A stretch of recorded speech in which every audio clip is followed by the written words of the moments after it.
Welcome, guys, to the All Sports Pass podcast. I'm your host, X Eagle X, and today I'm covering some NCAA action, and it's the third Saturday in October, Tennessee versus Alabama. And for Tennessee, they're coming into this game ranked 17th in the nation with a 5-1 record, and Alabama is heading into this game ranked 11th with a 6-1 record. So before we get into it, if y'all like this video, give it a like, subscribe, and without further ado, let's begin. So for Tennessee, on their last timeout, they played Texas A&M, and it was a 20-13 win over the Aggies. And let's take a look at some of the play-by-play that happened during the game. So on the first possession, it was a kickoff Tennessee, which was a touchback, and then at the first 10 at the Tennessee 25, pass was incomplete to Squirrel White. sorry about that. And then Jalen Wright ran for 7 yards to the Tennessee 32. It set up 3rd and 3. Then Joe Milton completed a pass to Chase Nimrod for 10 yards to Tennessee 42 for a first down. And then Joe Milton then completed a pass Squirrel White for 2 yards to Tennessee 44. And when it looked like that Tennessee was going to go somewhere, the Texas A&M defense lit up. And, of course, 2nd and 8 Tennessee 44. The pass to complete to Ramel Keaton.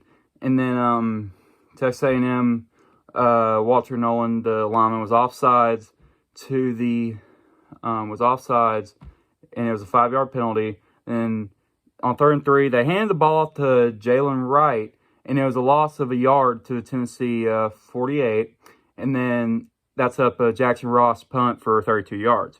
And then Texas A&M scored on their opening drive. And, of course, there were some mistakes by Tennessee.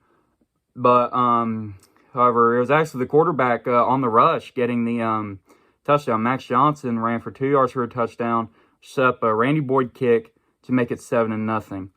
And then Tennessee ended up, not having a good drive the next time out. They ended up,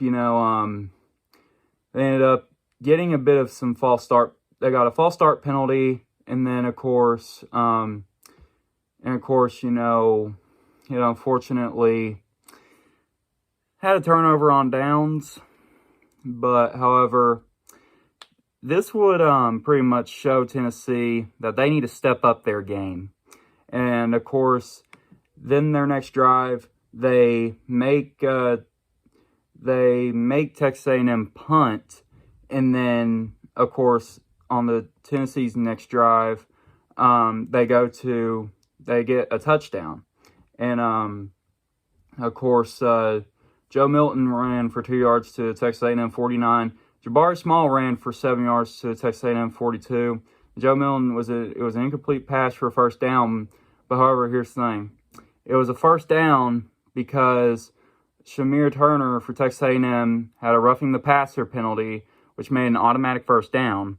And then, of course, Jabari Small ran for 9 yards to Texas A&M 18. Then, of course, they ran Small again, and he was stopped, and then he ran for 11 yards for a first down. It's 1st and goal. And then, of course, Milton the Warren for the touchdown, set up a Charles Campbell kick, which tied the game up. And then A&M got it. And then on this, during the later portion of this drive, Texas A&M was on the hunt and going to and then ended up getting as far as the Tennessee 16. And, of course, then on 2nd and 8, it was incomplete at the Tennessee 16. Then at 3rd and 8 on the Tennessee 16, Max Johnson got sacked for a loss of 8 yards, Tennessee 24. And Texas A&M had to settle for a field goal. And, Tennessee played on their next drive and ended up having a little bit of struggles. And Texas A&M 33, Charles Campbell attempted a 51-yard field goal, which it was a miss, and kept score at 10-7. And then Texas A&M had a turnover on downs that next play. Their next drive. Max Johnson completed it on that the first play of that drive to Evan Stewart for 21 yards to the Tennessee 46 for a first down. Then Le'Veon Moss ran for 4 yards to the Tennessee 42. And it was 2nd and 6. Max Johnson completed the Max right for 4 yards to the Tennessee 38. It was a 3rd and 2. Le'Veon Moss ran for 1 yard to the Tennessee 37. And then Max Johnson, they went forward. Max Johnson ran for a loss of 2 yards. Excuse me. And not really much happened, but hey, Tennessee ended up punting the ball later on in the game, and let's just say this punt put them inside Texas A&M's 1 yard line, making Texas A&M start inside the 1. And then first 10, it was nearly a safety as Le'Veon Moss only ran for 1 yard to Texas A&M 2. And then on 2nd and 9, it was Le'Veon Moss run for a loss of 1 yard, which was nearly a safety, to Texas A&M 1. And then penalty for delay of game against Texas A&M. Then Max Johnson attempted a pass to Jake Johnson. It was broken up by Kamal Haddon. And then Texas A&M punted the ball, and then D. Williams got it to return the punt, and that was a 39-yard punt return touchdown. And it led to a Charles Campbell kick, which put Tennessee on top 14-10. And then Tennessee kicked back to Texas A&M, who scored on this next drive, and it was a field goal. And then Tennessee then threw an interception on their next drive, and then they attempted a field goal for 50 yards that would have put Texas A&M into the lead, but unfortunately it was missed. And then Tennessee then scored a 31-yard field goal, which put them up 17-13.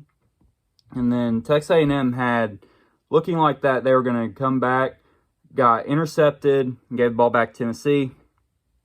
In turn, Tennessee had a 24-yard field goal, and them up 20-13. And Texas A&M had one final chance, and unfortunately, it was intercepted.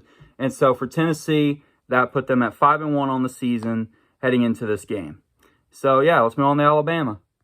So for Alabama, they're coming into this game following a 24-21 win against Arkansas. And I have to say, I was honestly shocked about that score because Arkansas, is mostly a team that hasn't really had much success in recent years. And for Arkansas to nearly upset Alabama, that would have been a classic game in my book. But, however, that wasn't the case. And now Alabama is playing Tennessee this weekend in Tuscaloosa. And Alabama's got the home advantage. And let me tell you something. Tennessee beat Alabama last year, 52-49. But here's the thing, though. Tennessee played in their home stadium, not Tuscaloosa. And I feel like, for Alabama, I just feel like, you got to move on from last year, and as well as Tennessee as well. They got to move on from last year because this is a completely new game. And I feel like that, unfortunately, because, I myself am a Tennessee fan, I unfortunately got Alabama winning this one. But I do think that, if Tennessee can hold down, it can be a close game. But, however, I just do not see Tennessee pulling ahead, unfortunately.